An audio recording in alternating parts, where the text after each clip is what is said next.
Ayan, ngayong umaga magluluto tayo ng ginatang alimango.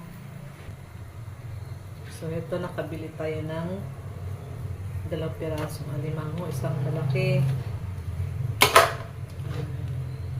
So, gataan natin ito.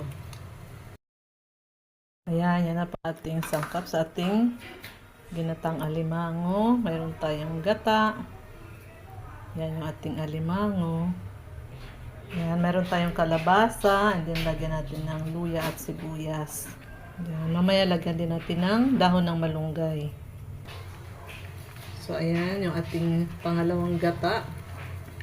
Lagyan natin ng sibuyas. Lagyan natin ng luya. Ayan, kumukulo na. Lagyan natin na yung ating kalabasa.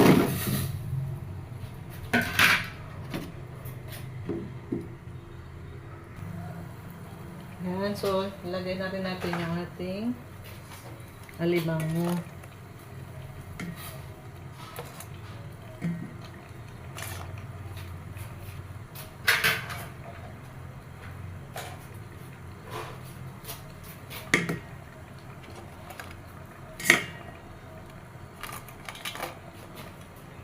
Pakuloy muna natin at ilagay yung ating unang gata mamaya. So, ayan po, kumukulo na. Ilagay na natin yung ating unang gata para hindi ma-overcook yung ating kalabasa. Ayan, malinamnam. Marami tayong gata. Ayan, kumukulo na. Ilagay na rin natin yung ating malunggay leaves. Ayan, para masustansya ang ating sabaw. Mayroon tayong iron. May vitamin A sa kalabasa and may iron sa malunggay.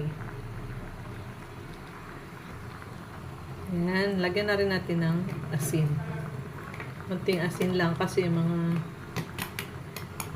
seafoods medyo maalat na yan. So, mamaya titikman na lang natin. Ayan, so kumukulo na. Ito na tayo sa ating favorite portion.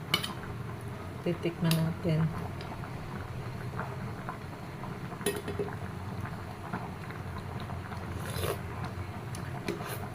Sarap.